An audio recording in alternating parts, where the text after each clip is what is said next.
Hello again, folks. Today we're going to be covering section 6.4, which is the last section of chapter 4. Let me just show you the calendar, just out of habit.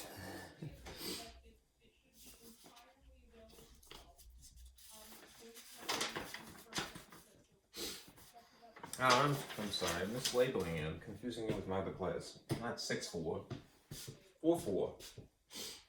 Bing bong.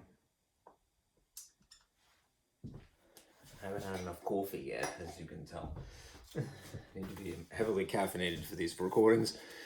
Today is Wednesday, the 3rd of February. We're going to do section 4.4, not 6. Alright, sorry about that. Unless you want to do 6. Alright. I'll have to wait. That's from the first semester, which you guys have already done. Alright, the packet that I have for you today is 2 pages. I would encourage you to print this one in particular because it will help you with the first couple of examples. This extra thing here is interesting, I thought. I stole it from a textbook as well.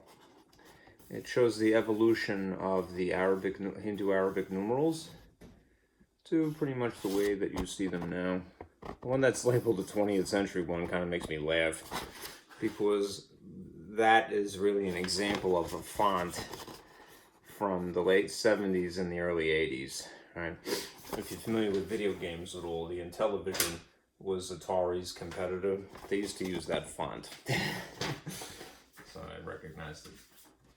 Anyhow, among other things, I mean, it was kind of like, even I would say Radio Shack probably used that sort of blocky, digital looking, I think it's called Westminster is the name of the font. Anyhow, that page especially, and there is another one I included, just sort of a crib sheet here. These are binary translations here. What we think of as the number 1 ordinarily, or 0, is 1 or 0 in binary, right? But when you get to the number 2, it would be 1, 0. It looks like 10, but it's actually two places. All right. 3 is really 11, or it looks like 11. 4 is 1, 0, 0, and so forth. You can see all the way down to 16 at least. Okay. Take comfort in 2 facts. 0 is 0 and 1 is 1. Okay. Now, what you'll be doing today, or for section 4.4 rather, in general, is our operations. These are operations in other bases. Bases other than 10. So, the operations are ordinarily addition, subtraction, multiplication, and division. In looking at the problems from my lab, you're probably not going to have to do division per se. I'm going to do one example at the end of the lesson that discusses that, only for the reason that I'm going to slip my nail under here, and hopefully that will hold that. That's good. Okay.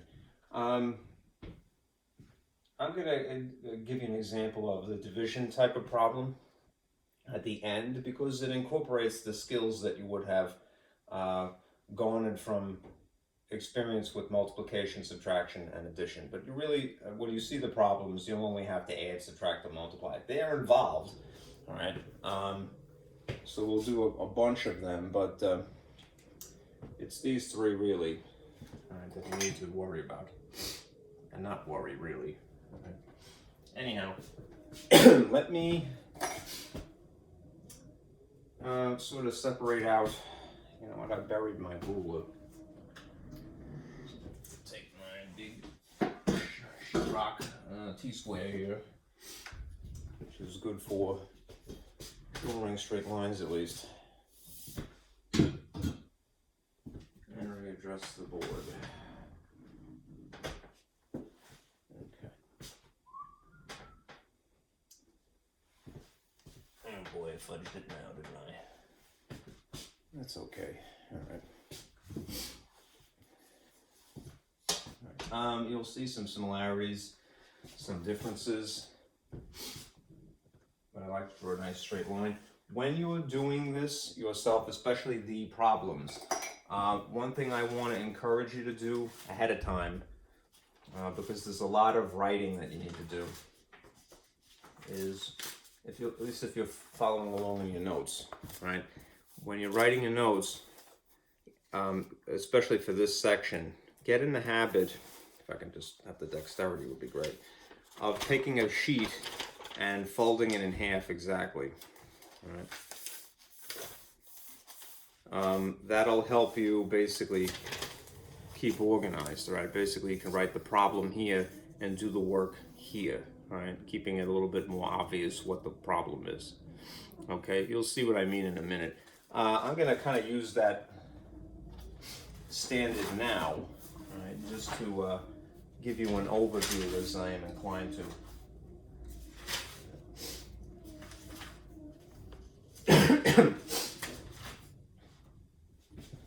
All right. Now that is done, let's put this aside.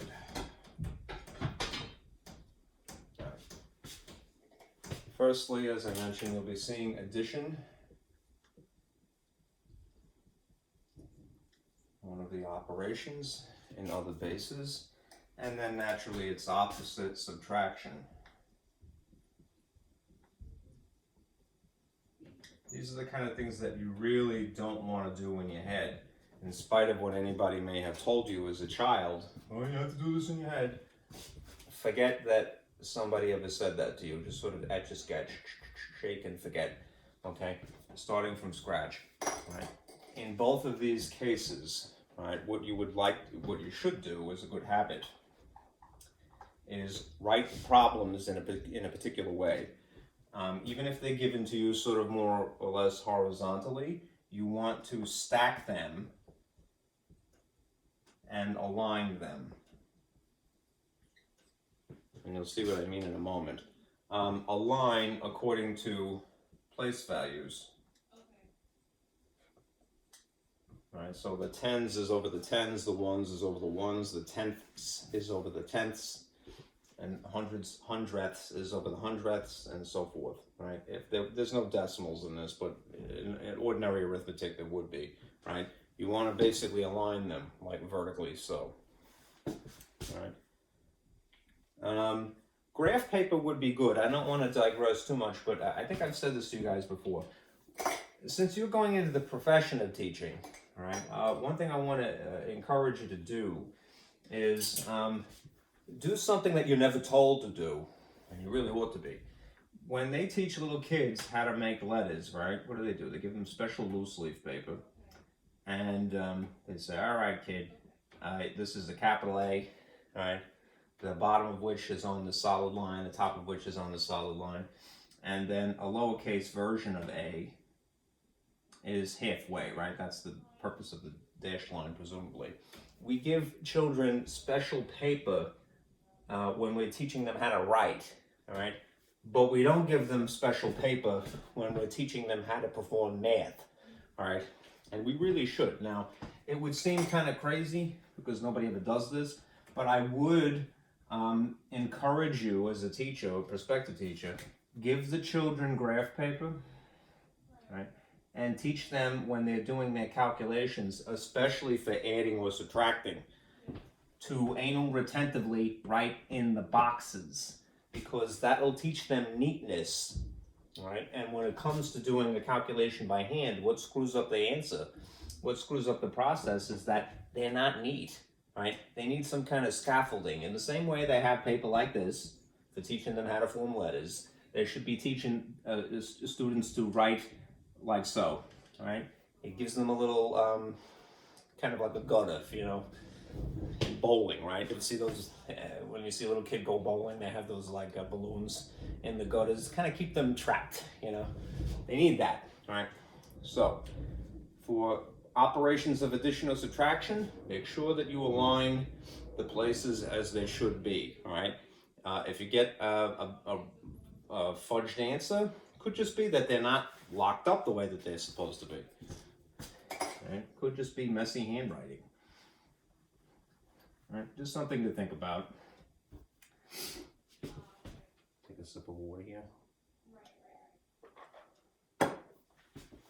Right, now famously, when you add, the technique involved often is to carry, right? Meaning that if you end up with a 2-digit answer, sum, that you can't squeeze it into a 1-digit place. Maybe I should have erased this.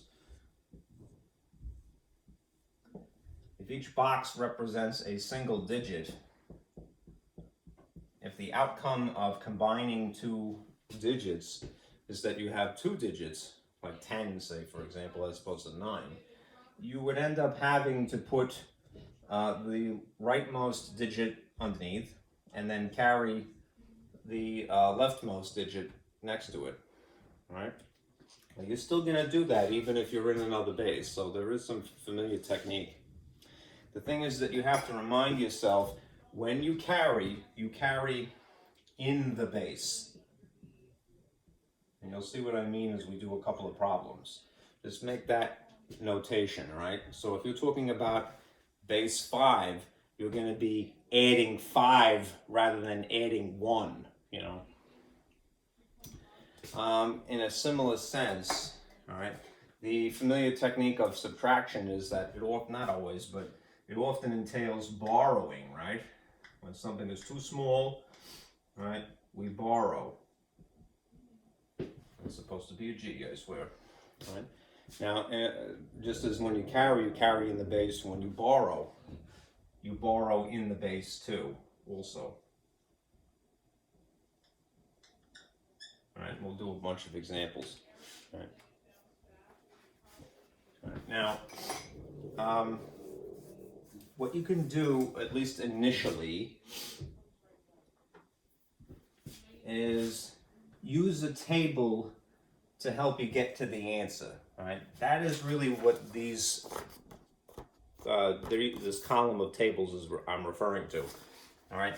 Meaning that it spares you some of the work involved. You can't do that 100% of the time because numbers are infinite, of course, and there's an infinite number of possibilities. So we really do need a technique which we will develop, right, that works, right? But right, when you, at least initially, to get your feet wet, when you're doing either this or this, what you have to fall back on, right, or to validate a suspicion that you may have, is that you can use, all right, a table, a translation table, if you will. That's the handout, all right, or, and this is more likely, pretend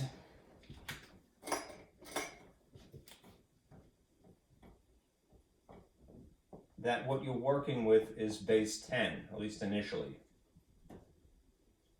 Adding or subtracting base 10. All right, and then you convert.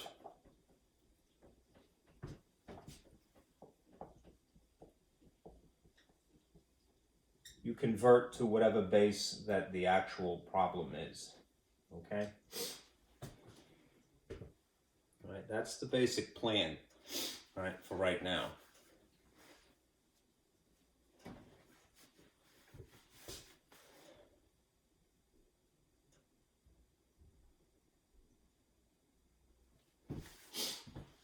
Okay, so let me give you a couple of examples.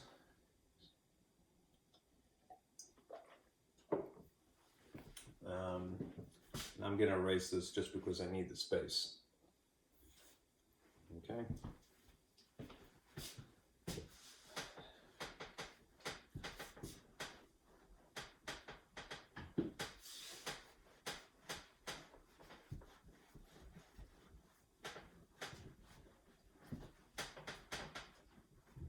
have to clean my eraser. This is getting a little arduous to actually erase. Okay.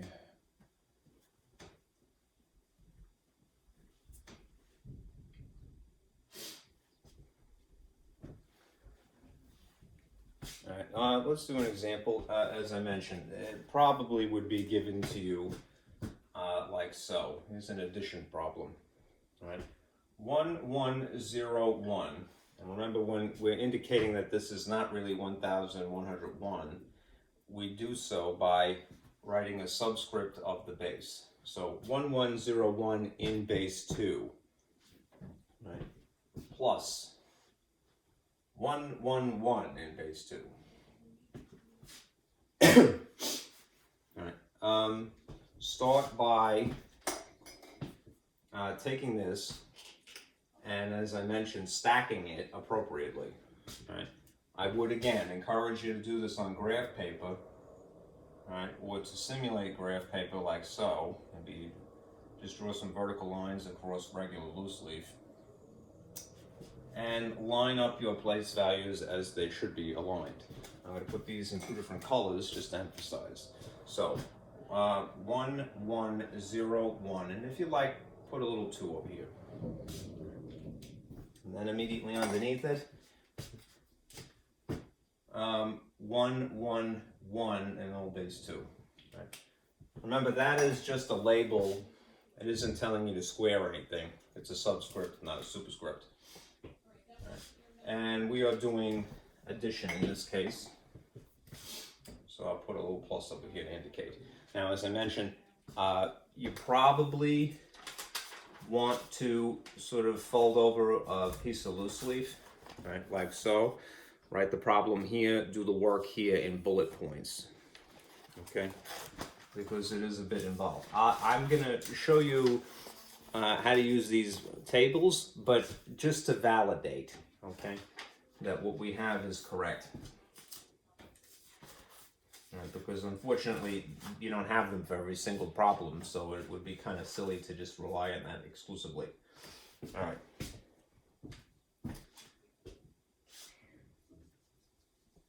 So I'm going to try to confine myself here. That looks silly. Okay.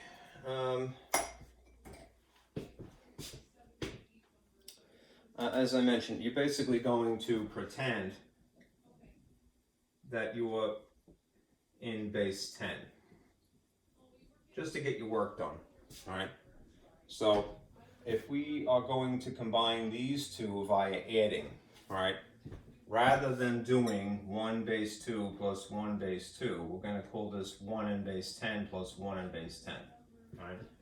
That is to say, regular 1 plus regular 1. Having a base 10 is an option you'll have to write, all right? Obviously, what is just 1 plus 1? 2, right? This is 2 in base 10.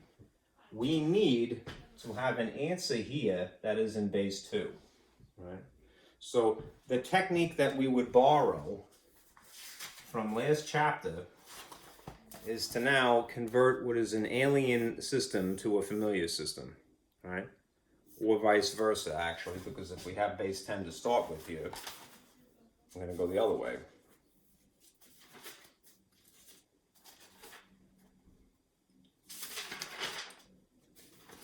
So let me point at it. Here. We're going to start with the pretend familiar system here, and we're going to convert it to the alien system, which is binary, base 2. How do we do that? We need to identify the position values of the alien system. So if we're talking about base 2, really, that's the alien system. Then I'm just going to throw up some 2's here. 2 to the 0, 2 to the first, 2 to the second, 2 to the third. Hopefully we don't need that many. All right, and underneath them I'm just going to put what they equate to. 2 to the 0 is 1, of course. 2 to the first is 2. 2 squared is 4. And 2 to the third is 8. Probably too many, right? But you never really know, so it's better to just throw a bunch up and adjust it as necessary. We then, if you remember, converting from an alien system, or a familiar system to an alien system, this number we compare to what we have here, you know, less than, looking for the situation where it switches, hopefully. So regular 2, this 2 is less than 8, because I went that far. So that's not good, not going to use that. 2 is less than 4, right? So I'm not going to use that. 2 is exactly equal to 2, so we'll go with that, all right? Normally we're looking for the switch to when it becomes greater, but this is where there's a switch at least from something to something else. So we're going to use this to divide, all right? Over there. And then we will say, all right, 2, that's this 2,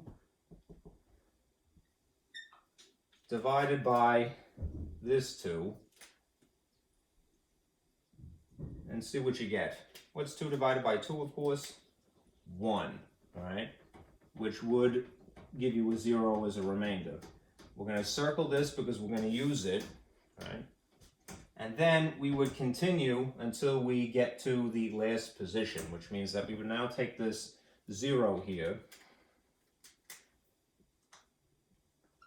and divide by the position value, which in this case happens to be 1. 1 into 0 is just 0, right? It's too big, so just 0. This is what 2 to the 10 is, right? 2 to the 10 is 10, coincidentally, in base 2, right? Now, here's proof that that is true. If you look at this chart here, it doesn't give you a heck of a lot, but let's say that you linked up 1 plus 1. Where does it go to? It looks like 10, right? But it's binary. 1 plus 1 is quasi 10 here in base 2. So what do? You're going to do what you normally do, which is you're going to put a 0 here because that's of the 2 digits you have, right, in base 2, and then you're going to carry. So I'm going to carry a 1 up here, right? When you're adding, you really have the same problem, just coincidentally again. But I'm going to show you by erasing this.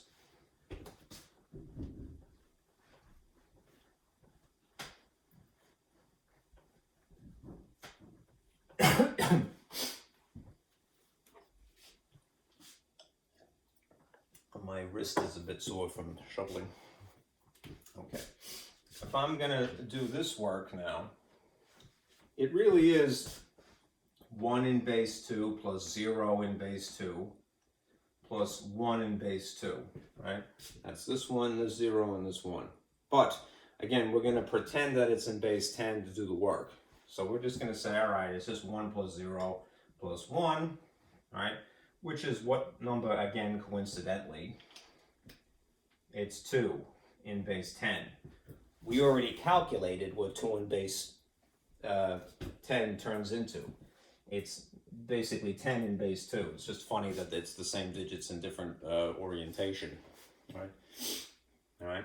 So the column here is going to produce the same result. A 0 here, and then you carry 1, right? And that means that the next problem is going to be 1 plus 1 plus 1. It's really 1 in base 2 plus 1 in base 2 plus 1 in base 2, but we're going to call it 1 plus 1 plus 1, pretend that it's base 10, and then we're going to get 3 in base 10. Now, just as before, to convert it, and now unfortunately we don't really have a table, right? You do have this sheet here, right? All right, this cheat sheet here. What is 3 in base 2? It's 11, really. Looks like 11. But here's the technique to figure it out independently of any cheat sheet, right? We're comparing the familiar thing to the alien system, all right? We're going to make it. So here are the bases of the alien system again. It's 2 to the 0, 2 to the first, 2 second, 2 to the third. It's probably too much, but hey, whatever. This is 1, 2, 4, and 8 is the position values. All right. the number 3 is less than 8. So we're not going to use that, all right? The number 3 is less than 4, so we're not going to use that. But the number 3 is greater than 2, right? So we are going to use that to divide. Hopefully that's in the frame, good. We're going to use this to divide, which means here's 3, and we're going to divide by the value here, 2, and see what you get. How many 2's can you squeeze into 3? 1, and the difference would be 1. So we've accounted for that position, that's great. And we are going to include this in our answer, but we have to go to the last position always. So now we're going to take that remainder, 1, and divide by the next position value, which coincidentally is 1. 1 goes into 1 exactly, 1 time.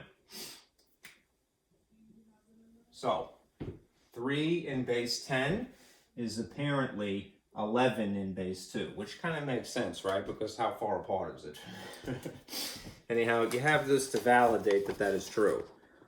3 in base 10 is 11, or looks like 11 in base 2. So we put a 1 here, and we carry the 1, right? Now, we already again did the work for base 2, this 1 and this 1, and we got 10, remember? So you don't thankfully need to do it a 4th time, right? This column here is just going to be 0, and since there is no extra digit up on the top or the bottom here, you're just going to carry it over, right? And this is your answer. 10100 in base 2 is the outcome of this problem. Takes a lot of getting used to, yes? I think so. But it is doable. All right, drink that in. Okay. Let's do another. We will do a base 5 problem.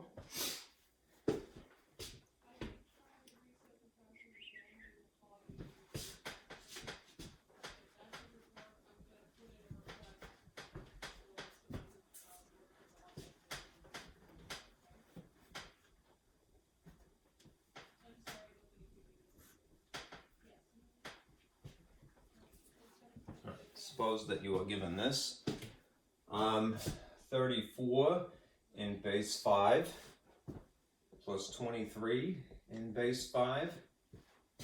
All right. And again, kind of leave yourself a space to work here, so you fold your paper in half. All right, and stack these. All right. Graph paper would be ideal, but I'm just going to try to simulate that here. All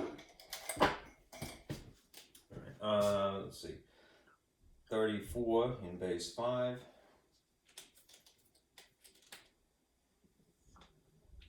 And 23 here in base 5.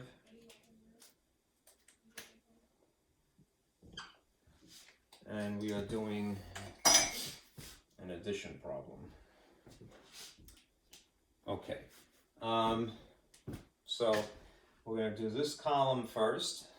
What would normally be the ones place in the ones place. So I'm going to put the work up here. We're going to pretend, again, we're going to pretend it's base 10. Right. Just to get through it. 4 plus 3. 4 plus 3 would be 7 in base 10. Right? Now we have to convert it for the sake of figuring out what goes here, and if there is in fact something to carry here, because it's base 5 in actuality. So, since now we're dealing with a base 5 system, we're going to throw some powers up here. 5 to the 0, 5 to the first, 5 to the second, and that's probably sufficient. This is 1, 5, and 25. and we're going to compare this 7 in base 10 to these position values. So 7 is less than 25, right? So we're not going to use that one, right? But 7 is greater than 5, so we are going to use this to divide. Whenever it switches from less than to something else, right, whether it's greater or equals, that's when you divide. So we have a 7 in here, and we're dividing by a 5. 5 goes into 7 roughly one time, which is 5, and the difference is 2. We accounted for that position, but we always go to the end. So we're going to take this 2 and now divide that by the position value that is the next one in the sequence, so 1. 1 goes into 2 exactly twice, right? These two numbers are what 7 in base 10 would be equal to in base 5, right? Again, to validate that claim, you do have a table, which is here, which you might be able to get away with. Yep, looks like we can, all right? Here's the base 5 addition table, all right? 4 added to 3 is 12 in base 5. Okay. So what we're going to do is, in this void here, and to carry, we're going to put digits 1, 2. 2 in base 5, carry the 1. All right.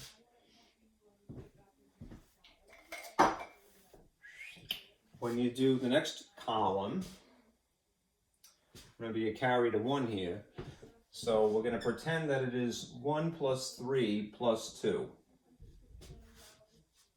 in base 10. 1 plus 3 is 4, and 4 plus 2 is 6. All right, 6 in base 10. All right. But then we have to compare, right, just as before.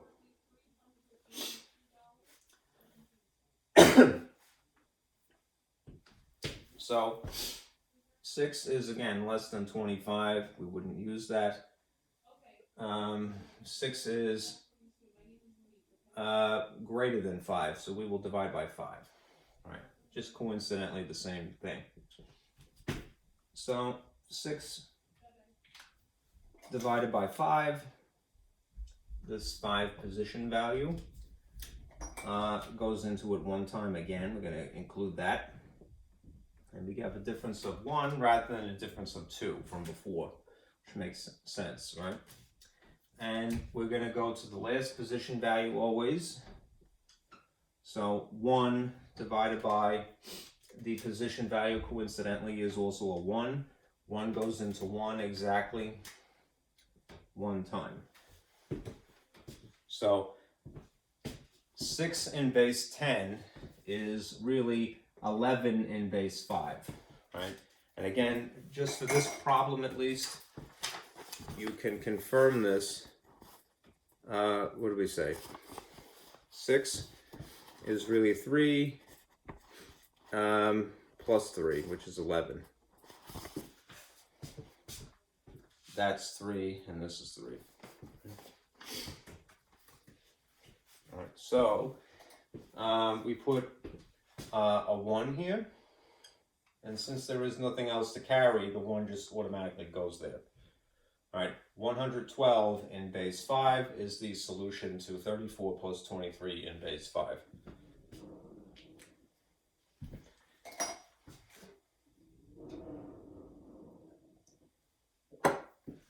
My neighbor's house is being renovated, so if you hear any construction noises, just realize it's them, not me.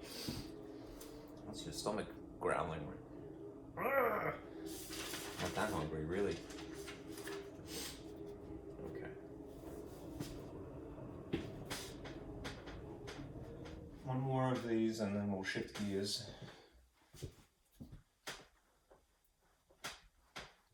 to subtraction.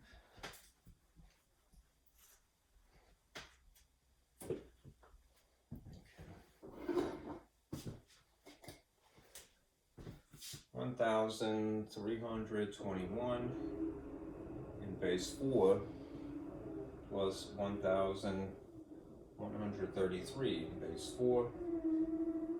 Oh boy. And I'm going to try to, again, simulate graph paper.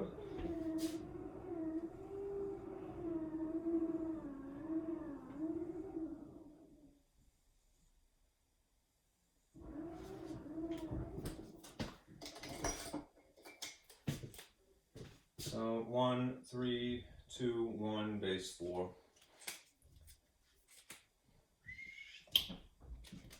And 1, 1, 3, 3 in base 4.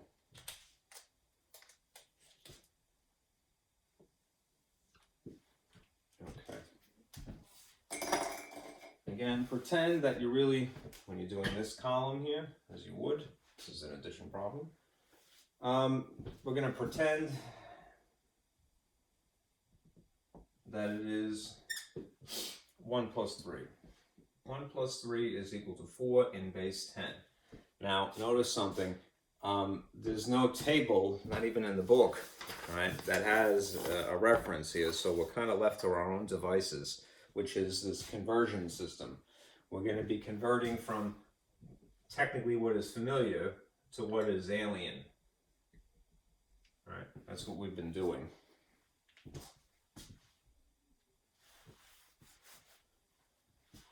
So let me include the powers of 4, because that is the base alien system. 4 to the 0, 4 to the first, 4 to the second. That's probably sufficient. Right? 1, 4, and 16 is what we have to compare to. This 4 to the 10, 4 in base 10 rather, is less than 16, but 4 is exactly equal to 4. So when there's a switch like so, that is what you divide by. Use this to divide. 4 divided by 4 is just 1. And you might go, oh good, we're done, but be careful. Remember, you did use that, but you got to go all the way to the last position. So if you do the work, you would get 0 as a remainder, granted, right? But then you would have to do one more division. And you would divide by the next position value, which is 1. And 1 goes into 0 exactly 0 times.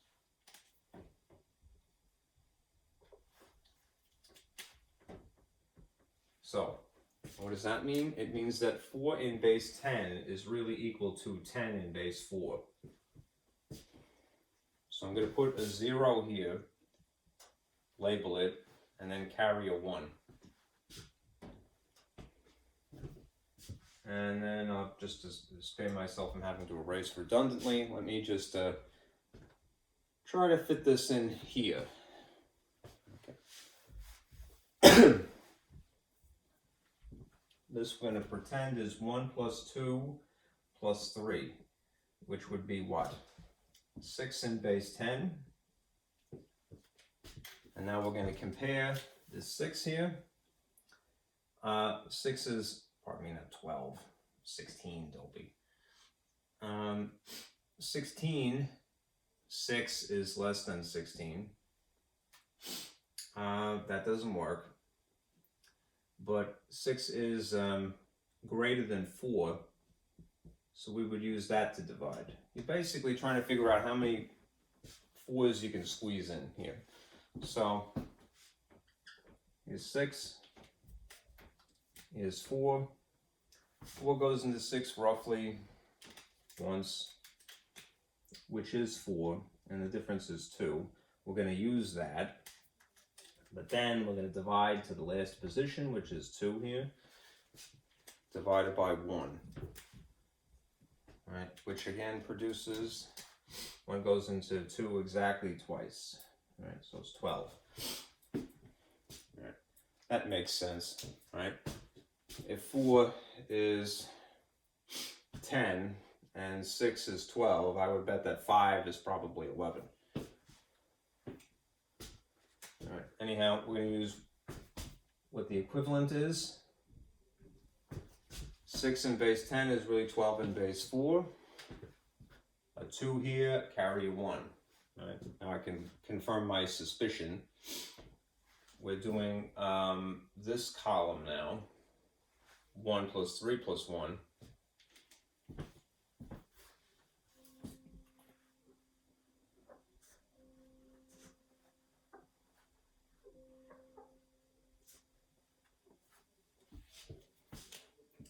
One plus 3 plus 1 is 5 in base 10. 5 is less than 16, so we're not going to use that. But 5 is greater than 4, so we will divide by that. 5 divided by 4 is indeed 1 again. The difference is 1. We will go to the last position value, which is to divide by 1. 1 goes into 1 exactly 1 time. So this is equal to 11 in base 4. Okay. So a 1 goes here, and then we're going to carry. And we do it one more time.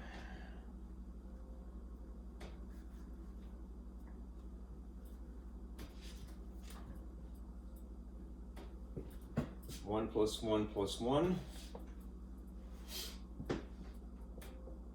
is 3 in base 10.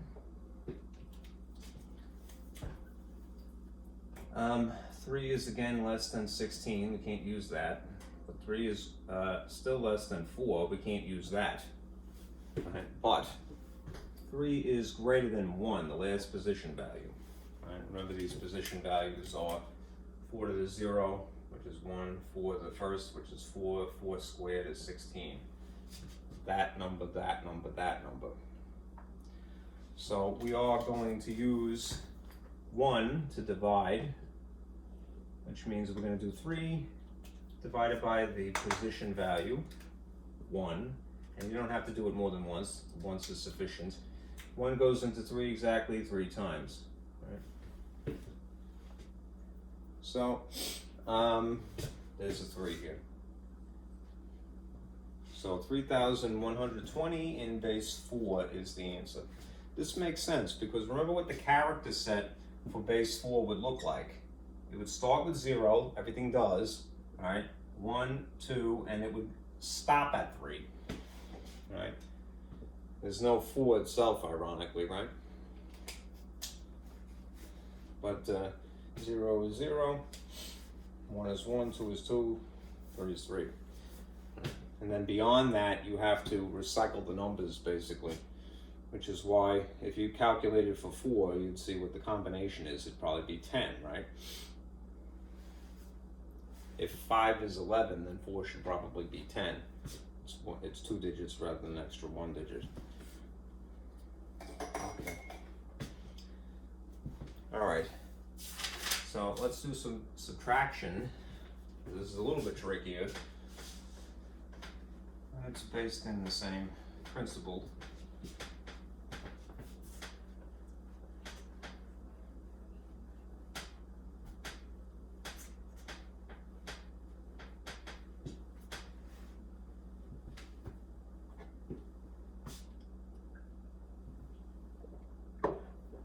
Remember, we're going to be borrowing, just as we do traditionally, but we have to remind ourselves you borrow in the base. Right. So if you had 3,032 base 5 minus 1,004 in base 5. Again, I'm going to try to confine myself to just working here. Stack these, so I'm going to simulate some graph paper again.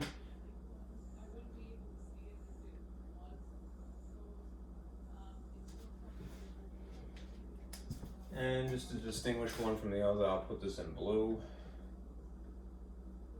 Base 5.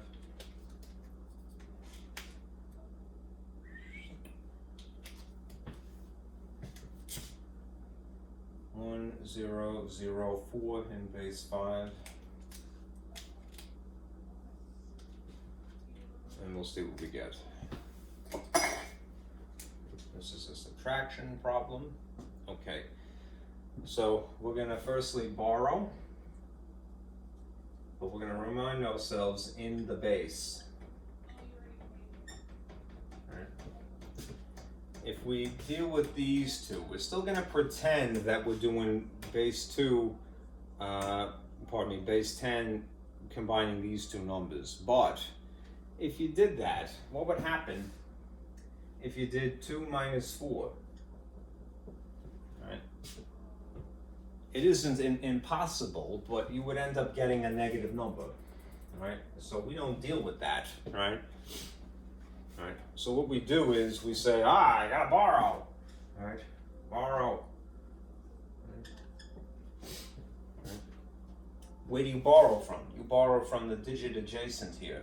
So we are going to borrow from 3, and therefore it is going to reduce to the number 2 instead. But when you are going to basically give over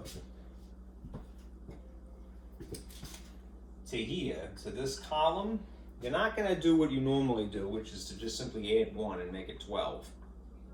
All right, that would be appropriate for base 10, but it wouldn't be appropriate for base 5. You have, as a little visual cue, what I do for myself is I put plus, and then whatever the base is, it's going to be base 5.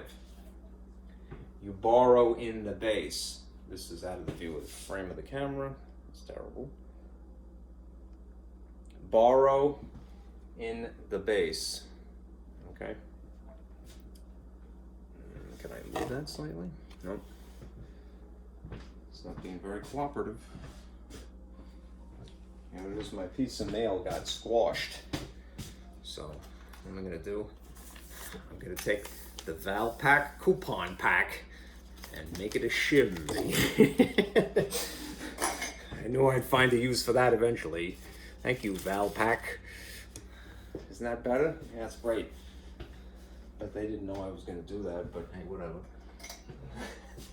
Right, so, you borrow in the base. So if your base happens to be 5, you're not adding 1, you're adding 5. All right?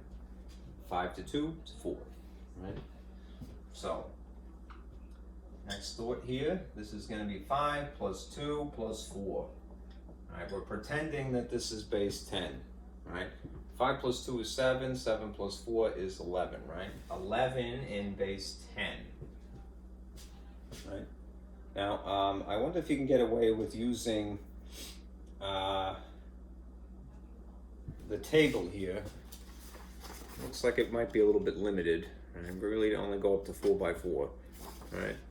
So we're gonna stick with our system of conversion here. The base 5 position values are 5 to the 0, 5 to the first, 5 to the second. That's probably more than adequate, because this is really 1, and this is really 5, and this is really 25. So, we are now going to convert 11 to whatever it is in base 5. So, 11 is less than 25, so we're not going to use that. But 11 is greater than 5, so we are going to use that. Divide by 5. And then we have 11 in here, and the 5 in here, outside. This is a divisor. And then we figure it out, all right? How many 5s can you squeeze into 11, all right? 2, right? Which is 10. And the difference is 1. And we have confirmed that, but we need to go all the way to the end. So we're going to take this remainder and divide by the last position value, which coincidentally is a 1. All right, and 1 goes into 1 exactly. So 11 in base 10 is really 21 in base 5, it looks like. Oh, I think I fudged something here. Let me see. Oh, if we were in school right now, I'd have a student, thankfully, would go, "Hey, jerk, what are you doing? You're adding, right? What kind of problem is this? This is a subtraction problem. It is an obeyed conversion, but it's not appropriate because we're supposed to subtract, at least partly. So Dodo needs to fix this, and by Dodo I mean me. Good, I'm glad this came up. You see, the Val pack is spiking me now. the Val pack gods are gonna smite me, you know. Anyhow, follow the order of operations. If you are combining 5 here with 2, you will add these two things first, all right, to figure out what they are. Then you will subtract. Again, we're pretending this is base 10, base 10, base 10. All right. What is 5 plus 2? 7. What is 7 minus 4? This is 3 in base 10. Right? Too much adding, not enough subtracting. The values, again, are 5. 5 to the 0, 5 to the first, 5 to the second. And they are still 1, still 5, still 25. For the sake of comparison, we're going to convert 3 in base 10 now, not 11, because that's adding. And we do, okay, well, 3 is well smaller than 25, so we're not going to use that. 3 is less than 5, so we're not going to use that. But 3 is greater than 1, so we will divide by 1. Right? And thankfully, we only have to do this one time. So 3 in here, and 1 here. And 1 goes into 3 exactly 3 times. So 3 in base 10 is 3 in base 5. 3 is 3. Right. So we will put a 3 here in base 5. Right? And now we'll continue. Right? 2, that is left over from borrowing, minus 0. Probably going to end up being 2, but we should just check. Right?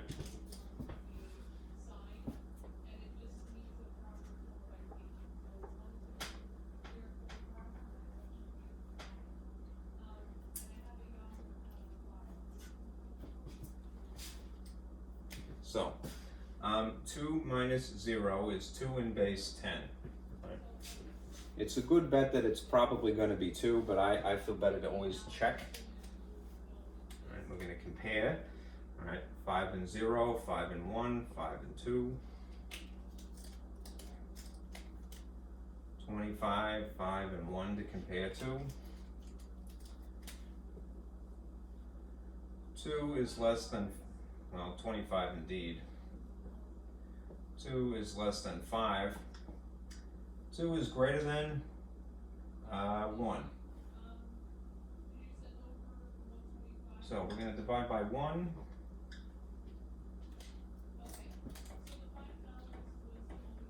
And yes, indeed, 1 goes into 2 exactly twice. 2 in base 10 is 2 in base 5. So a 2 would be here. Right? 0 is always 0.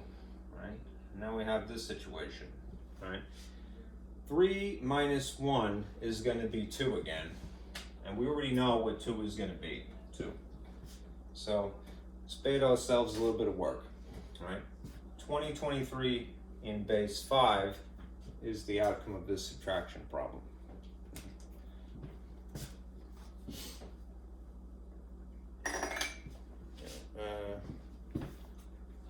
Bit of a dodo here, so let me make a correction.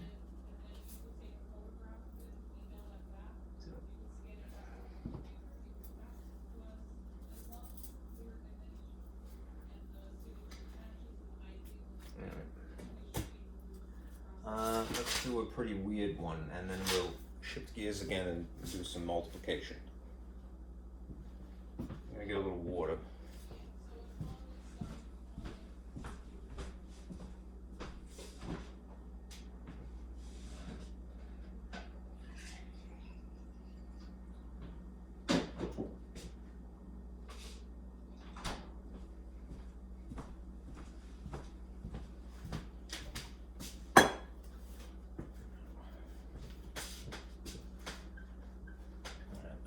let's do a duodecimal system, because that is a really weird one. Base 12.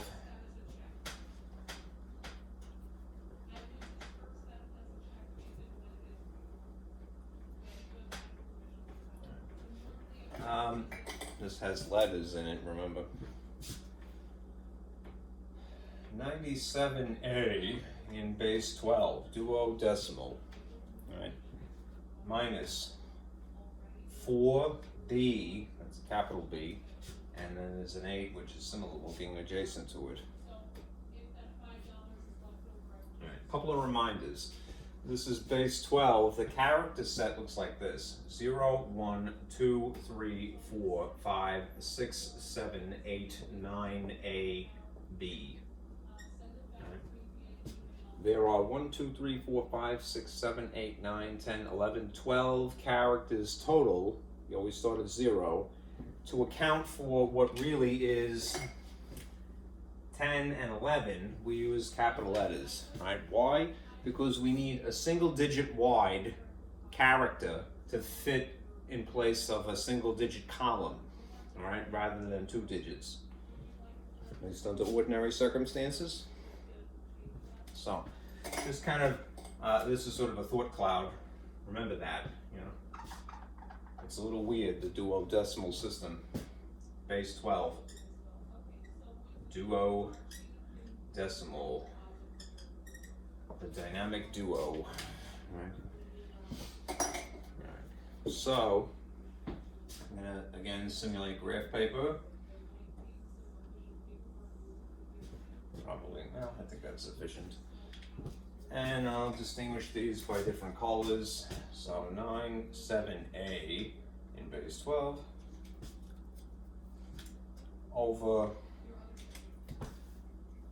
4B 8 in base 12. And this is a subtraction problem. Subtraction, there we go. Okay. First column, A minus 8.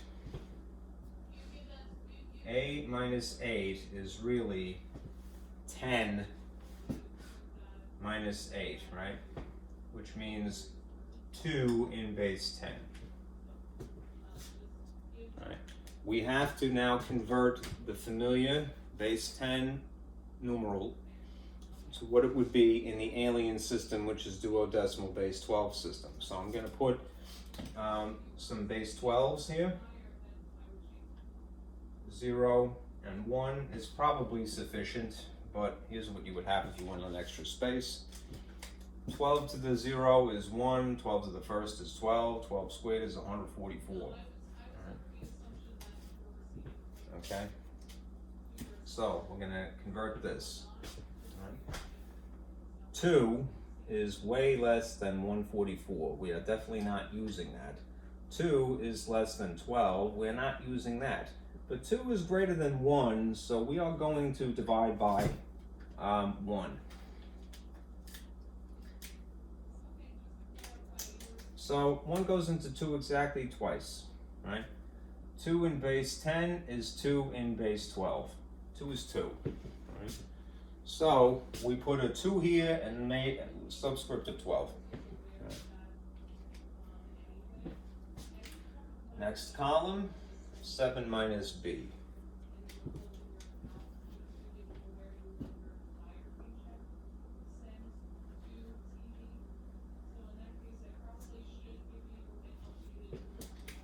Seven minus B would really be 7 minus 11, which would be a negative. All right? We don't do that, so we're going to have to borrow.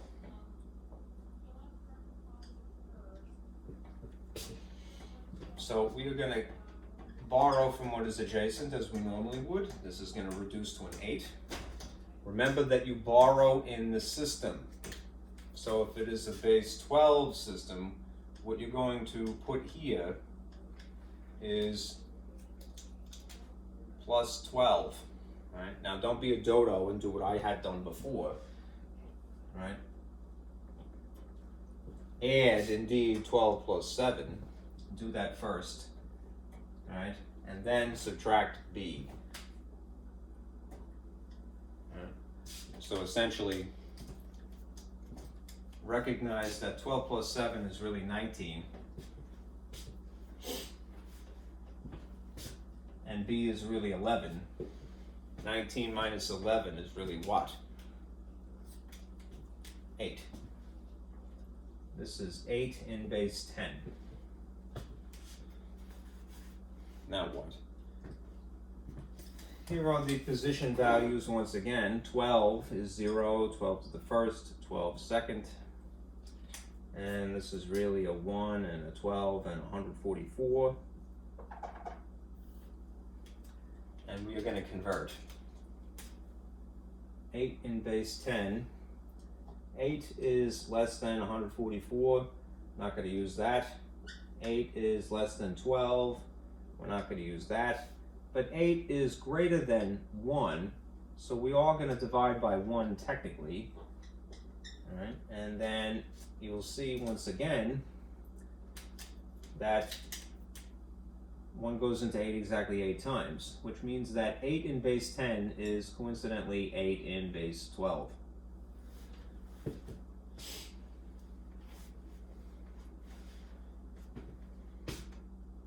Now there is a rule, I'll get back to it in a minute, but to me moving in this direction is not always helpful. Anyhow, I'll complete that thought in a minute. This column ends up being 8.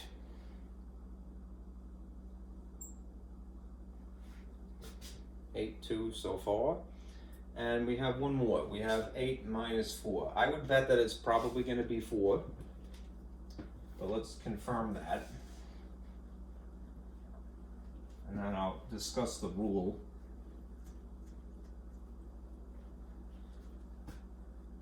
Let's see. All right. So lastly, 8 minus 4 is equal to 4 in base 10. All right. Use your powers of 12 again.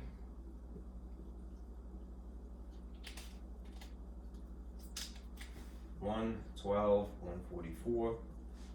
We already know from having gone through this several times that the first two are not going to work. Right? This is way less than 144. This is way less than 12.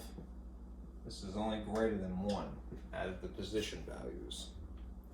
And if you divide by 1, it's not going to change anything, of course. I write these things redundantly because I think it makes things more obvious if I do. Right? 4. All right? 4 is 4. So you have this is the answer. 482 in base 12 is the outcome of these rather alien sort of numbers here. Now there is a, as I mentioned, alluded to badly, a rule, right, which I had mentioned last class. But I think that it is sometimes the kind of thing you only really think about as an afterthought. Here's what I mean.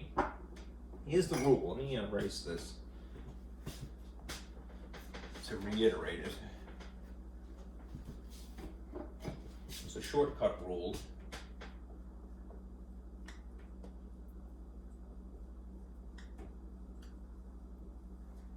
Right. If your numeral is a digit less than the base b. I'm gonna get rid of this because it's conflicting here.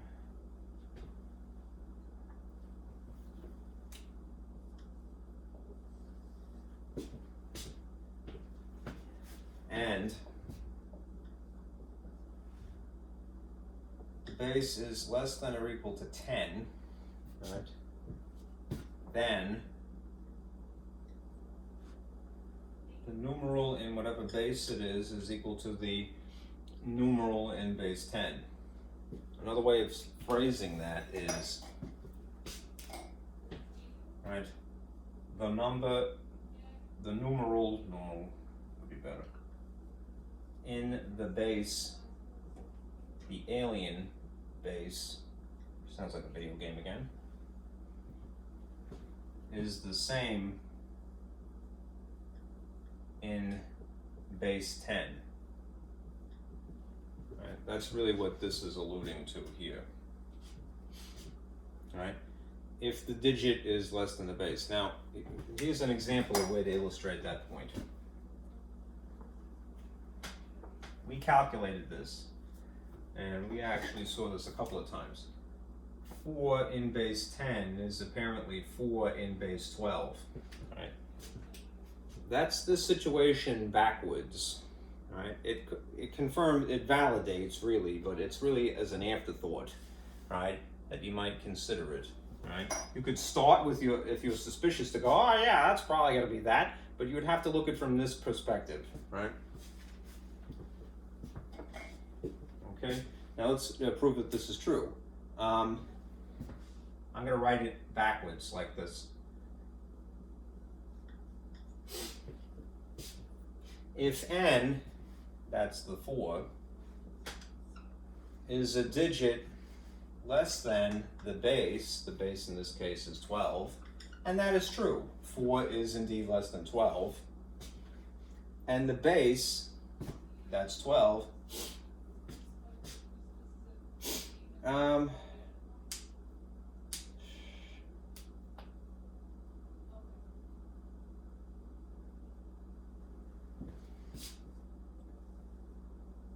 is less than or equal to 10, all right, which it isn't, it's not, then this would be true for sure, all right? All right?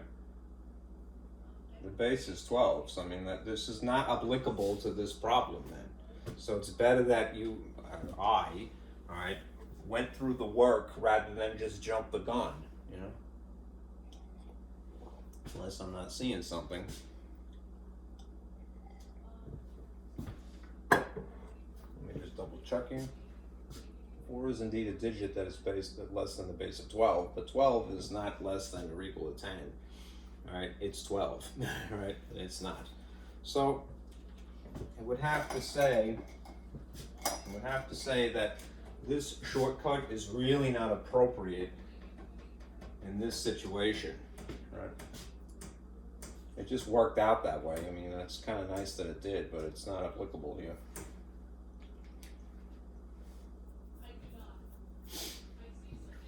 Okay, so be aware of that, and do be careful. There's a lot of adjusting to this. All right.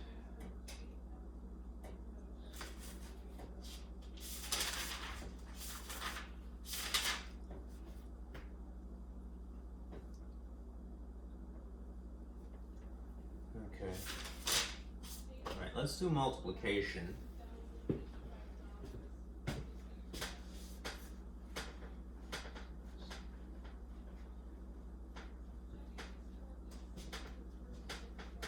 And then I'll just show you a division problem.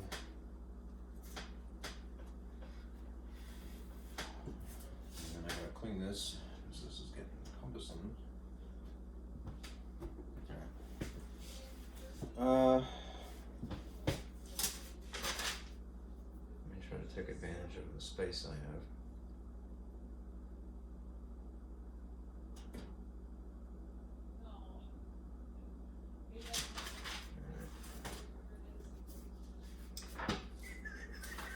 Bear with me 1 second.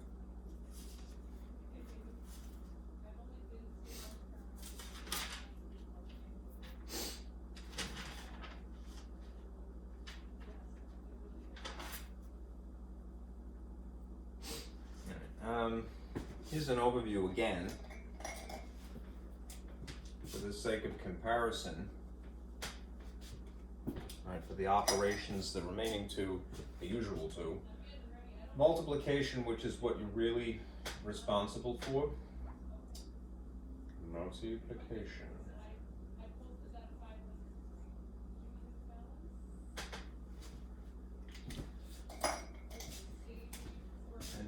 division.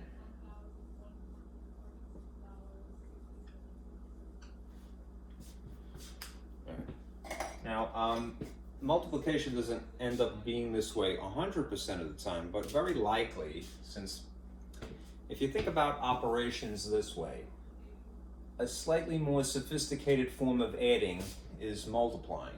So the older set of rules that are established in adding will carry over to when you're dealing, pun intended, will be involved, all right, when you're doing multiplication. So if adding involves carrying, this may involve carrying as well.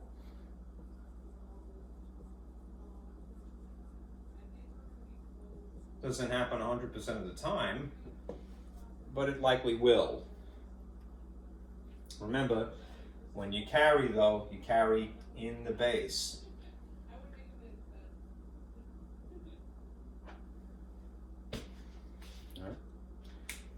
Division,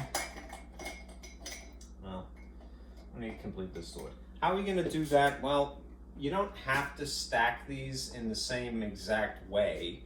What you want to do is you do want to stack them when you're writing them, all right? But they don't have to align. Alignment is less important.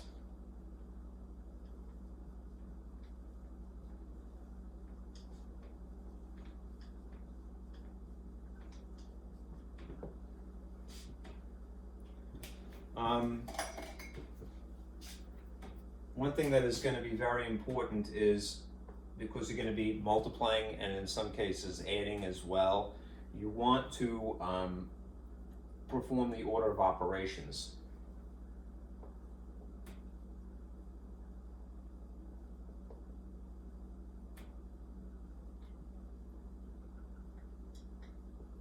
The appropriate order of operations, which means you multiply first and you add second when you're carrying. This is going to be part of carrying, right? And if you end up with a second row of add-ins, right, you'll have to remind yourself there's going to be a placeholder, right, in the second row. And then in theory would be two placeholders in the third row, but very likely not going to have that problem. When you're adding, it's really when you have to align things. When you're multiplying, not so much. Division, just to give you an overview, again, you're not really responsible for this. It's going to involve all of the other skills, right? This is going to be involving long division, which means you're going to be writing vertically a lot. If you end up with a remainder, remember a remainder is also in the same base.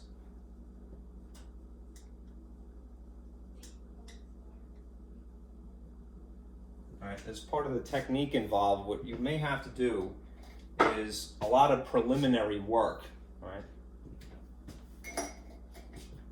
This is going to basically require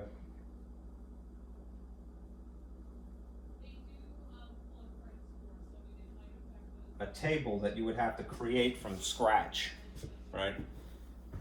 You'd have to create a multiplication table for the sake of comparison of the base.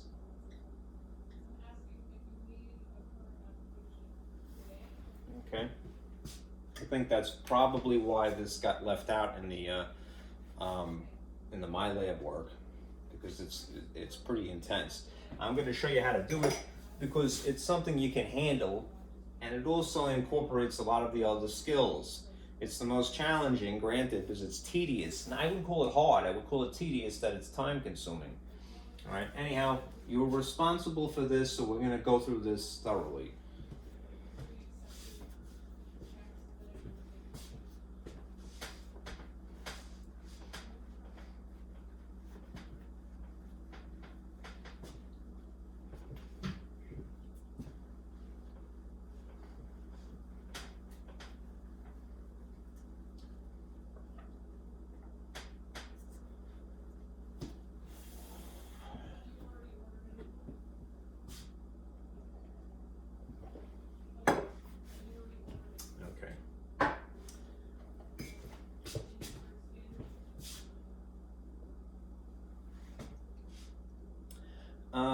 If you had 13 in base 5 times 3 in base 5, again, leave a little bit of space to work here. I would stack these, all right? But again, because of the nature of this being 2 digits and that's 1 digit, you really don't have to worry too much about the alignment. It's when you're adding or subtracting that you really need to align places. All right. So I'm just going to simply write this as 13 over 5, pardon me, 3. All right, this one time.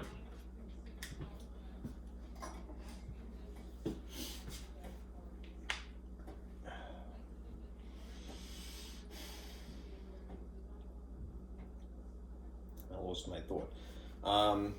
It'll come back to me. There was something I wanted to tell you, but I forgot what it was. Yeah, let's do the work over here. We're still going to pretend that it is the same as base 10. There is a table for this particular problem, so we could use it to validate, but remember, when you're multiplying, right, you multiply this and then this way. That's the way that I was taught anyhow. I'm not saying there isn't something else arguably even better, but I'm only familiar with this.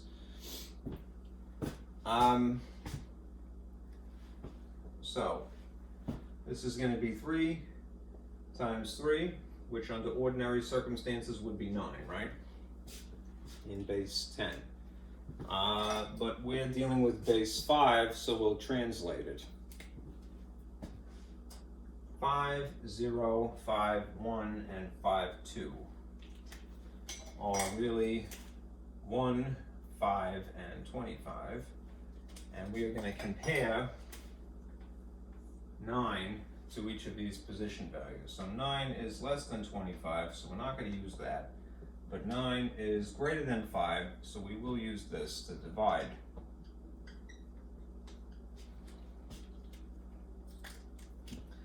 So 5, how many 5s can you squeeze into a 9? Roughly 1, almost 2, but not quite. And that is indeed 5 itself, which leaves you with a remainder of 4. So that's great that we did that, but we have to go always to the last position. So now we divide by 4. Well, we divide into 4 by the position value of 1, which is just 4 again. So this number 14 is what 9 would be in base 5. We are going to put a 4 here in base 5 and then carry the 1 here. This is a little bit sloppier than I would have liked.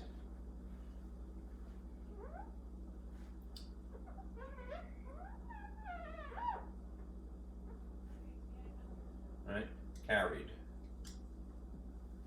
Now here's, as I mentioned, you must follow the order of operations. You're going to do the multiplication this way and then the addition after the fact.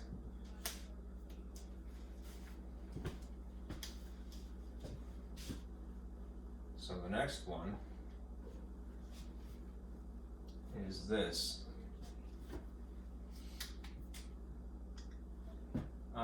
1 times 3 plus 1.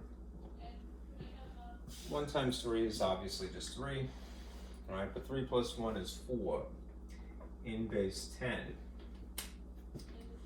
All right, so again, since we're converting to base 5, it's a little redundant, but I don't mind doing it. All right, we're going to put up the position values of 5, which is 1 and 5 and 25, and we will compare to figure out what this would be. All right, 4 is less than 25, not going to use that. 4 is less than 5, I'm not going to use that, but 4 is greater than 1, so we will divide by 1, which is just going to be 4.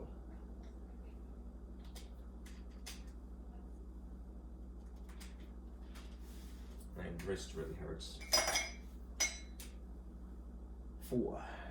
Okay. 4 in base 10 is 4 in base 5.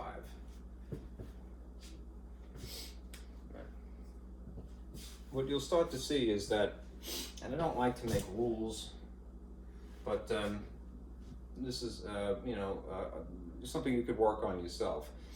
When the base number is smaller, when the numeral is smaller than the base number, it's probably going to be the same thing, right, in base 10.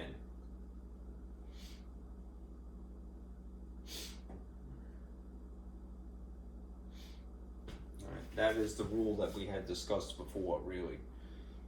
Okay. Anyhow, what do you get as an outcome here?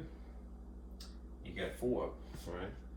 So that means that this is 44 in base 5 is the outcome for this problem.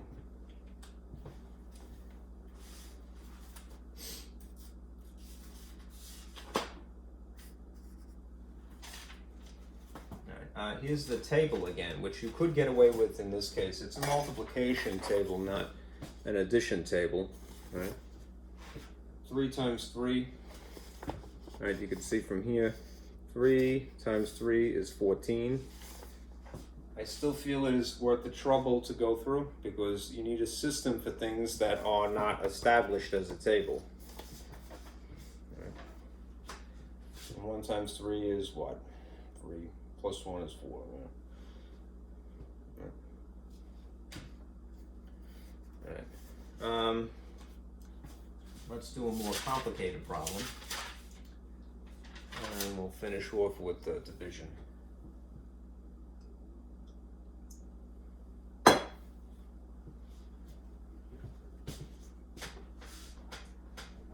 Now this I'm going to simulate with graph paper because you can end up adding in a second row.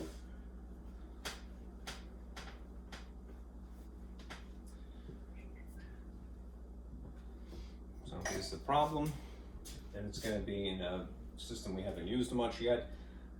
If you were doing 43 in base 7 times 25 in base 7.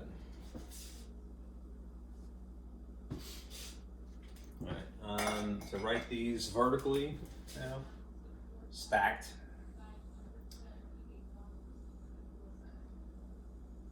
Oh, I know what I was going to say before. The reason that I had put, I'll show you since I erased it. The reason that I had done this, that I took the 13 and I put it on top, is merely for the fact that this is longer, all right?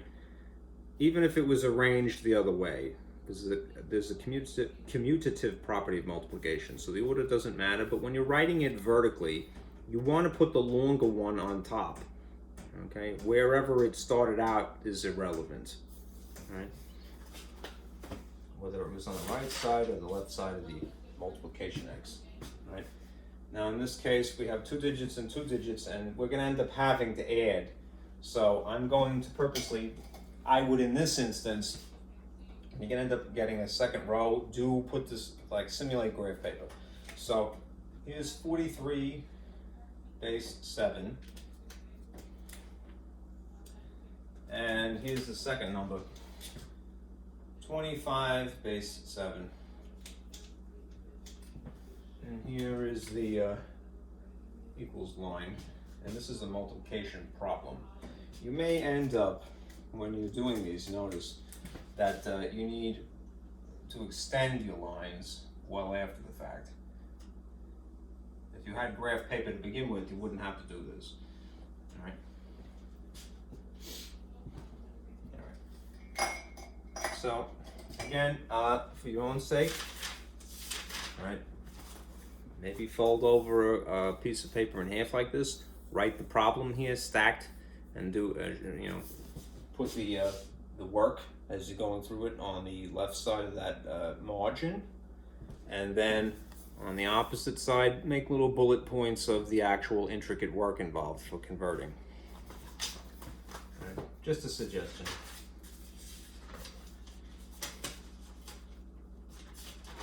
Okay. So first things first. All right. we are going to multiply these two here, 3 times 5, and again, we're pretending that it's base 10. So 3 times 5 is 15 in base 10, right?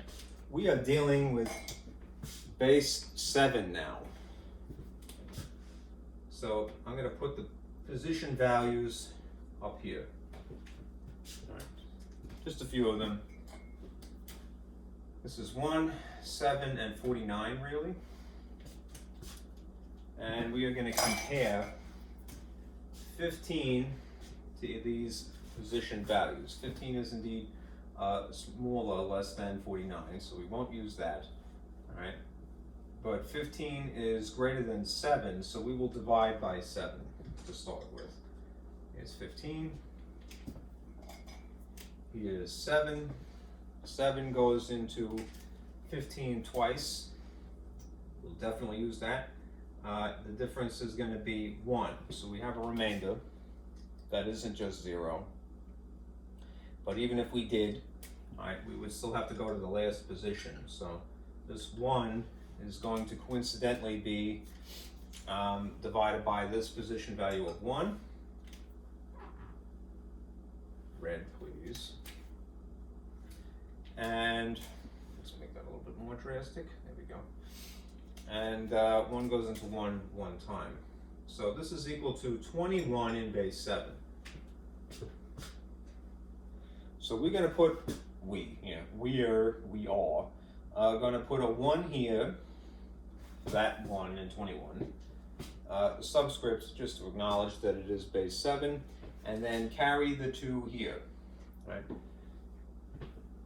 And as you probably know, when you do multiplication, at least in the traditional way, right, this row you multiply, and then it's this row diagonal from there. That at least is the way that I was taught back in 800 years ago, all right, and I still know that it works, especially for stuff like this.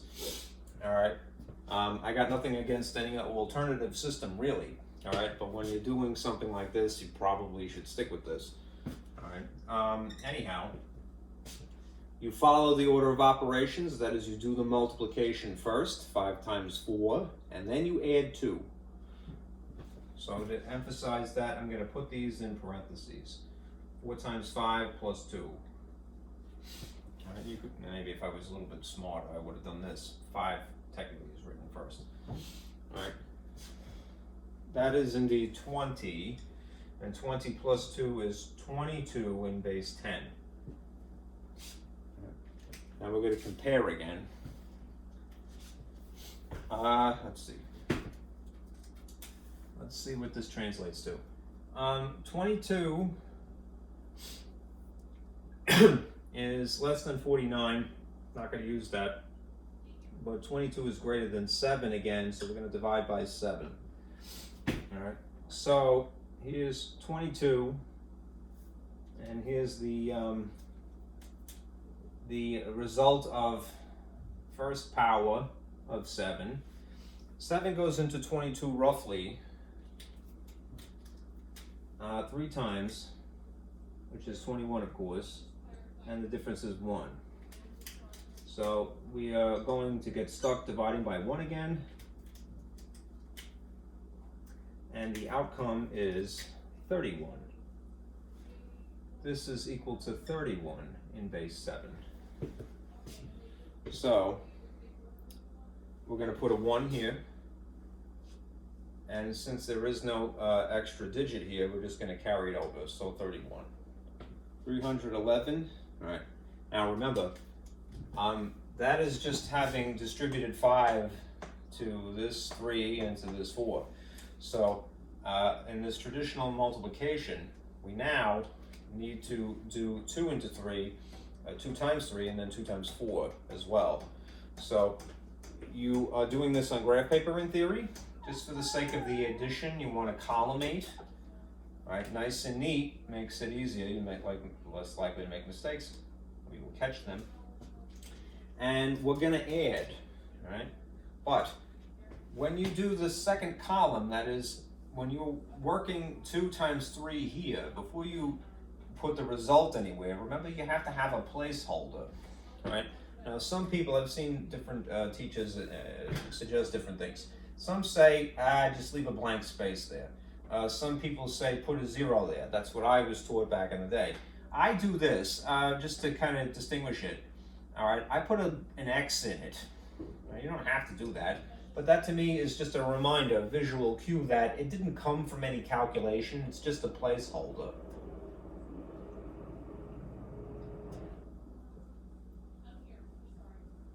Makes it a little bit more distinct, okay? Must have a placeholder. If in theory you had a multiplication of a third digit, you would have 2 placeholders, one in here and one in here, right? This will be sufficient because we're doing a 2-digit number times a 2-digit number, right? So you have this next thing to do, right? Trying not to erase the things that I have established because you may end up using them. Recycling, you know. When you've done the work, don't throw it away, right? It may be helpful, right? We know that 15 is really 21. We know that 22 is really 31.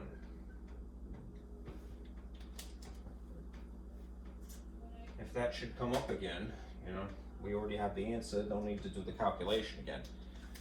All right.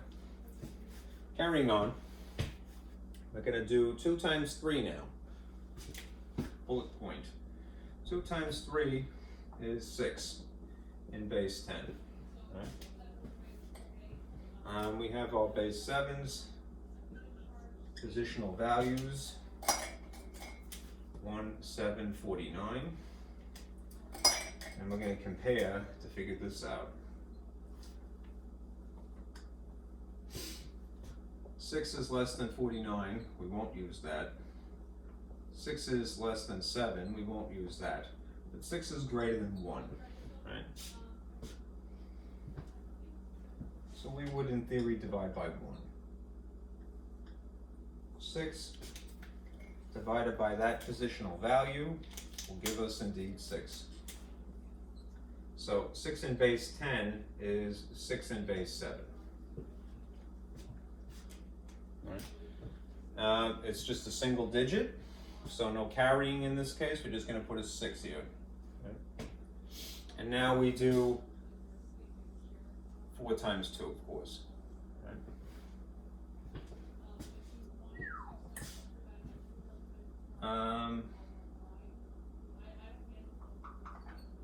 2 times 4 is 8 in base 10. And we will compare again to figure this out, just as we had done that and that and that. 6 is less than, pardon me, 8. 8 is that too faint? No, it's visible. This blue always dies. Okay. 8 is less than 49, we won't use that. 8 is greater than 7 though. So we will do this, it's going to be 2 digits. Divide by 8. Pardon me, divide 8 by 7, divide into 8. 7 goes into 8 roughly 1 time, which is 7, and the difference is 1.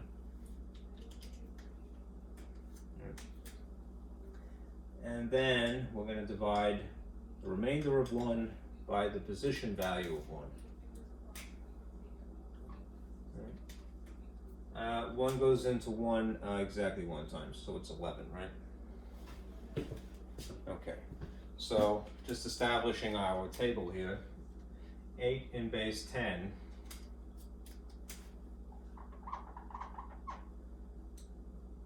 is equal to 11 in base 7.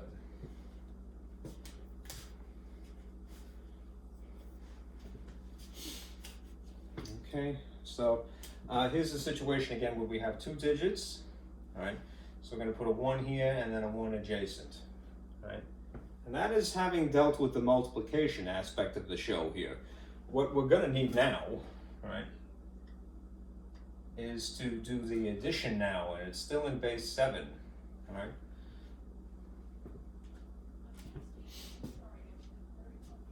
Erase this now.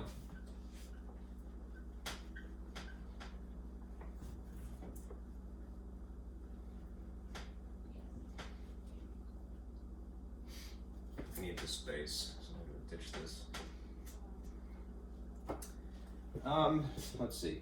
When again you're adding or subtracting, you really must collimate, right? Everything must be aligned according to the place values. That is part of the reason why there is a placeholder here. All right. In this case, you're not really doing anything, so you could just carry it down. I'm just going to extend this.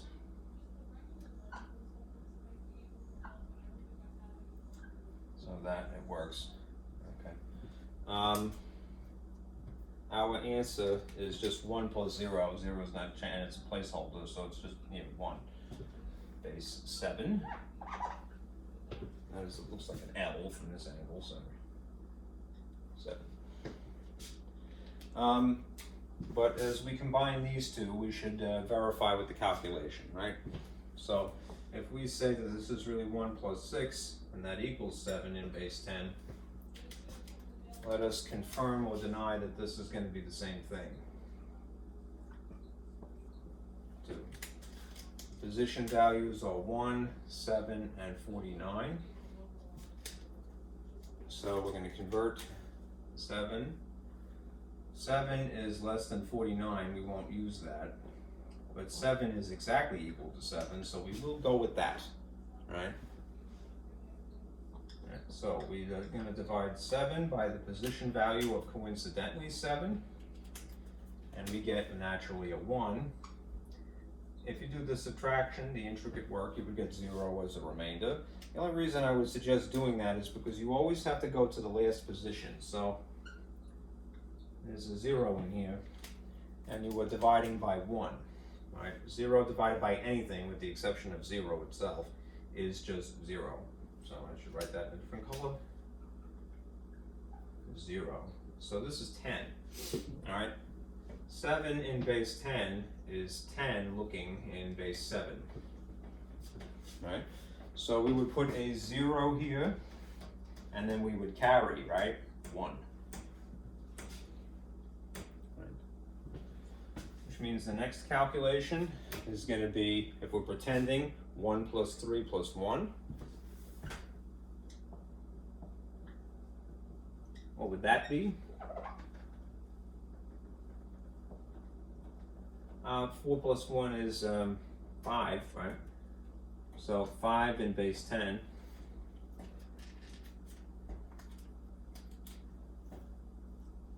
So 5 is less than 49, way less, right? Won't use that. 5 is less than 7. We won't use that. But 5 is greater than 1, so we will divide by 1. 5 divided by 1 is naturally just going to be 5. And that is the last position. So it's 5.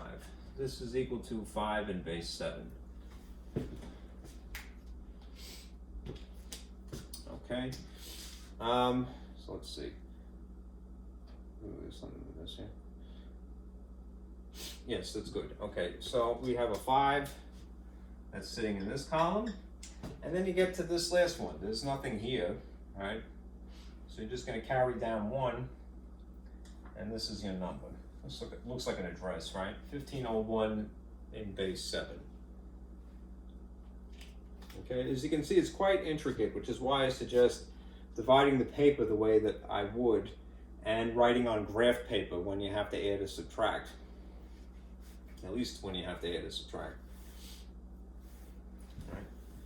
We do a division just to show you, right? Again, it isn't anything you can't handle. It's just you're not really responsible. I like to talk about it because, again, it emphasizes the skill set that everything else had been to this point. All right.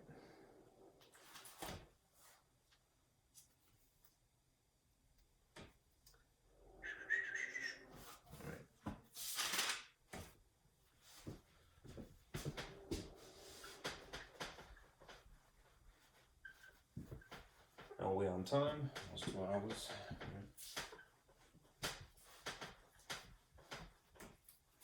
And poor Blue is dying, so. And if I have another, nope. Yeah, kind of another Blue. It's probably bad too. Here is the hypothetical division problem.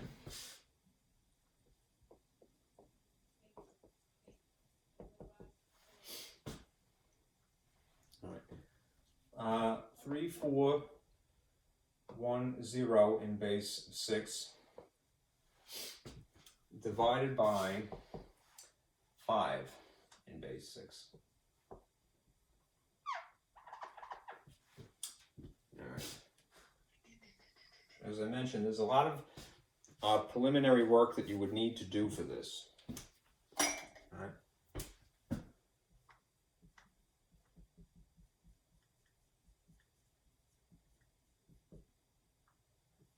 You would need, since you are multiplying by, well, pardon me, dividing by 5 here, you would need to establish basically a multiplication table of 5. Now, technically you have one here, so you could use this, and I wouldn't fault you for it.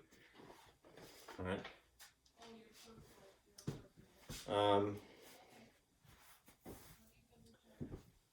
You would have to establish a multiplication table of whatever the, well, you know what, I really can't use this because this is a base 5 table, right? And although we're using 5 here, the base is 6, all right, of the base.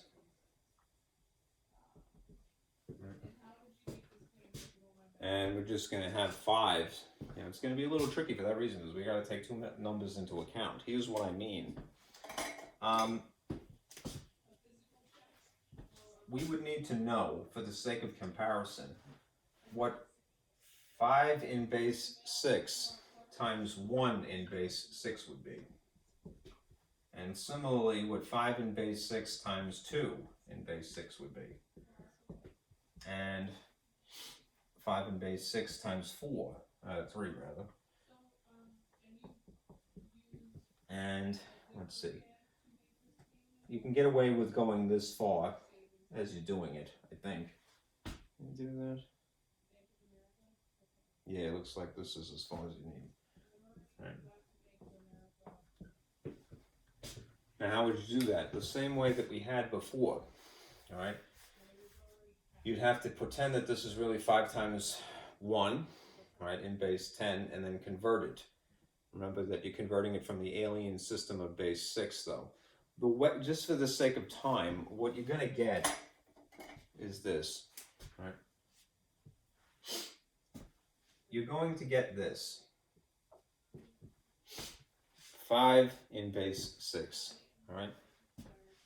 14 in base 6, right? 23 in base 6, all right? And in this case, 32 in base 6, all right? Now, if you did the intricate work, and I don't really want to make the problem about this, but just to prove a point, maybe we can get away with using that shortcut now, right?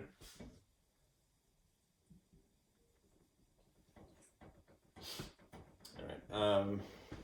Let's see for a minute. The shortcut says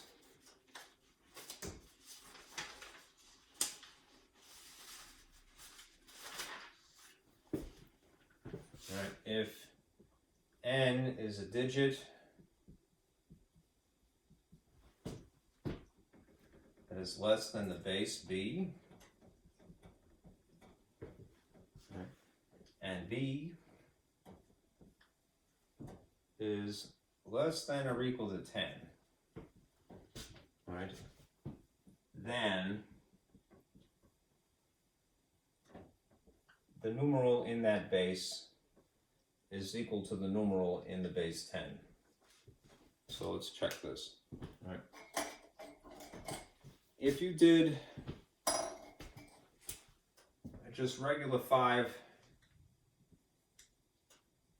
times 1, and you got 5 naturally in base 10.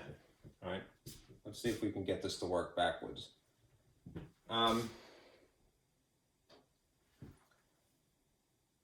5 in base 10, right? We got to confirm some things here. The actual numeral we're not sure of, all right, because we wouldn't be starting with that. But we do know what it is, right? As a result, I cheated. I already did the calculation. I'm skipping, right? The numeral is 5, really, right? And it's less than its base. Its base is 6 in this case, all right? So far, so good, all right? And the base itself is indeed less than 10, right? And this confirms, but it's kind of, the reason I hate this rule, aside from it's kind of like you using it as an afterthought, you know? This just validates that the calculation is correct. 5 in base 6 is 5 in base 10. I know that it is because I did the work already to verify, all right? But I don't know if the shortcut is really that practical. All right.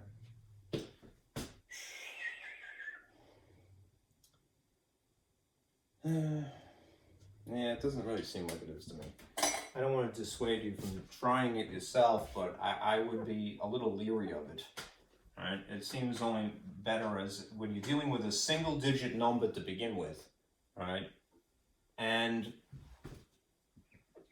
you know, more or less as an afterthought, right? Anyhow, I promise you, because I did these calculations already, and you could confirm them, all right, that if I had established powers of 6, 6 to the 0, 6 to the first, 6 to the second, 1, 6, and 36, that if I divided 5, right, in each of these cases, right, 5 would be less than 36, 5 would be less than 6, but 5 would be greater than 1. So you would end up dividing by 1, which means you're going to get 5, and there it is, right? Anyhow, as I said, this is very intricate because you do have this preliminary work of establishing multiplication table, right, of whatever the divisor is. You see it's 5, and in that base of unique to the problem. So it's kind of a nuisance for that reason. Anyhow, when you do this, you do it in a long division style. So graph paper might be good in a way, but I would draw it like this.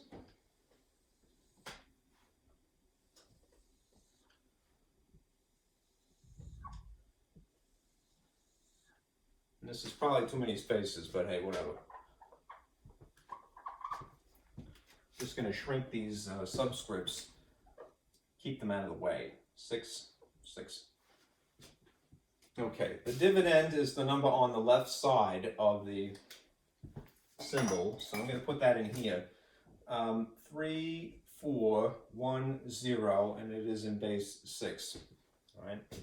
We're not putting a decimal point. We're not making fractions. We're just going to have a remainder. All right. Okay. The divisor is 5. All right. Now, the reason that you need to have this preliminary multiplication table of the divisor in the base 6 is because you're going to divide just like you normally would, but you can't use regular multiplication. So what I'm getting at is, if you would ask yourself under normal circumstances, 5 goes into 34 about how many times? You'd probably say 6 because 5 times 6 is 30. But you have to think about it in base 6 instead. Which is closest to this? It's actually 4, all right? Because you're using a different base system, all right? So a little goofy, right? Anyhow, you would put a 4 up here, and then you would write, you know, the outcome of what 5 times 4 would be in base 6. It's 32. So you put a 32 here, and you would subtract, right? And then you have, yes, the arduous task of going, all right, now I have to subtract these in base 6s. Yay! All right. right? The way that it would work out, and I'm going to try to save, I don't really have a lot of space, unfortunately. I'm going to save these here. 5, 6, 14, 6, 23, 6, and 32. We don't really need more than that. And now I have to do the subtraction. Verify. I don't want to talk anybody out of doing this. And I am purposely doing it because I think it is, just so you know that you've seen it. Right? If I do the subtraction, it's 4 minus 2. It's really 4 minus 2 in base 6. So we're going to pretend that it's just 4 minus 2 and you get 2 in base 10. Right? So then you'd have to convert 2 in base 10 to what it would be in base 6. Right? So here's the powers of 6 again. 6 and 0, 6 and 1, 6 and 2, and that would be 1, 6, and 36 is too much, but hey. 2 is less than 36, won't use that. 2 is less than 6, won't use that, but 2 is greater than 1, so we would divide by 1 in theory. And you would end up with what? Just 2. 2 is 2. So you would have that here, right? You would have a 2 here from subtracting 4 minus 2. And the 3's would end up being 0 and 0 is 0, right? In traditional long division, what would you do then? You would carry this down and you would write it there. And then you would have division again. You would readdress the 5 in this figure here. So 5 goes into 21. Normally you would say 4, because that would be 4 times 5 is 20.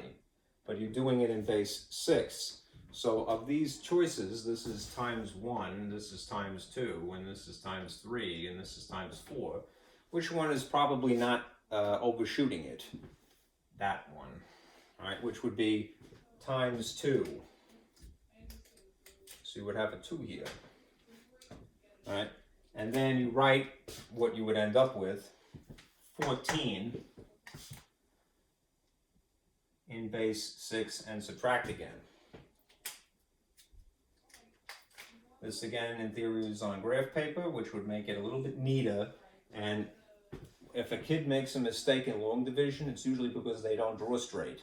So again, not to belabor the point, but if you give the kids graph paper, you're giving them something where they could keep neat handwriting. It seems crazy, right, to be anal retentively filling in the little boxes, right? But I'm telling you, where do mistakes come from? Sloppy handwriting, and it isn't always their fault, right? So be mindful of that. Now you have a situation where you're going to end up having to borrow, right? Because you have a smaller number on top and a larger number on the bottom when you are doing this column here, right? So now what? All right.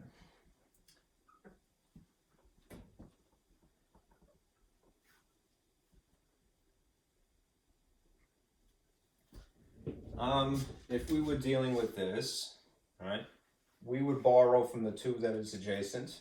I'm going to make it darker here, just not to make it too much of a problem. All right. If you borrow from 2, it would naturally shrink it to 1. But then you borrow in the base. So if the base is 6, what you're adding here is plus 6. All right. Remember, you must combine this before you subtract this. So what would you end up with? You would have 6 plus 1 minus 4. Right? You're pretending that it's base 10 just to get through it. All right? This would be really 7 minus 4, which would be 3 in base 10.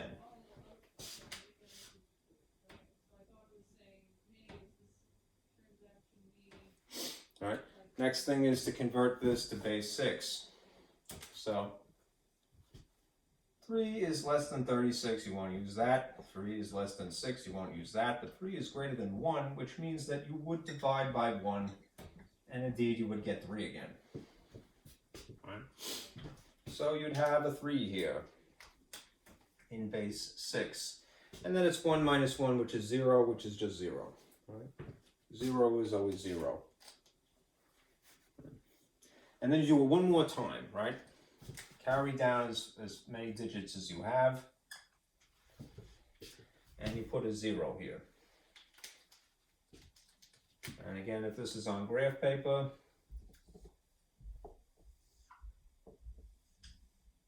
it would be very anal retentively neat. And that's a good thing. All right, and you'd say 5 goes into 30 how many times? Again, in ordinary circumstances, you'd say, oh, it's exactly 6, and then you put a 30 here and you're done with it, all right? But you're dealing with a base 6 system.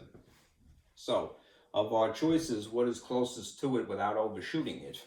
In this case, it's 5 times 3 would give you 23.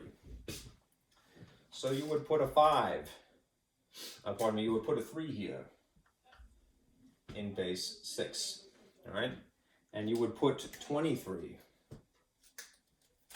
here. And you would subtract one last time. And again, you have the situation where you have to borrow again, right? So you would go over to the 3, reduce it to a 2, and then upgrade this to plus 6, because that is the base. Which means that you have a situation like so now. You would have technically 6 plus 0, and then you would subtract 3. 6 plus 0 is really just 6. 6 minus 3 is just 3. And 3 in base 10, I believe we had already established. It seems familiar somehow. Perhaps not. Anyhow, I'll do it. So 3 is less than 36. I'm not going to use that. 3 is less than 6. I'm not going to use that. 3 is greater than 1. We will use that. Divide by 1. 3 divided by 1 is just 3. So this is 3 in base 6. Right. Which means at the very bottom here, you would have this. You would have a 3, and the 2's would just be a 0, and you're out of digits here. So what would you do with this under normal circumstances? If this is the remainder, and it indeed is, we're not doing decimal division and we're not making fractions. What you would do is, think back when you were a little kid and they first taught you how to long divide. All right, they would say, well, put an R here, R for remainder, right? And then write whatever it is adjacent to it. So it's remainder 3, right? That means that your answer is this. Your answer to 3,410 in base 6 divided by 5 in base 6 is this. 423 in base 6 with a remainder of 3 in base 6 as well. Okay. So it's division is quite involved, as you can see. It incorporates adding, subtracting, and multiplying. And multiplying you really need to do first to establish what the products would be that you're going to compare to the dividend. Right? All right. That is enough of that. All right. 423. Good.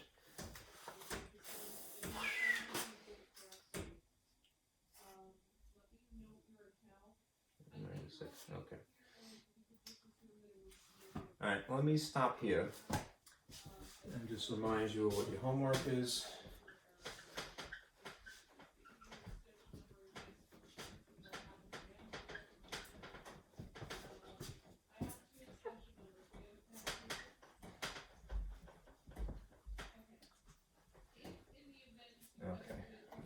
Couple of things.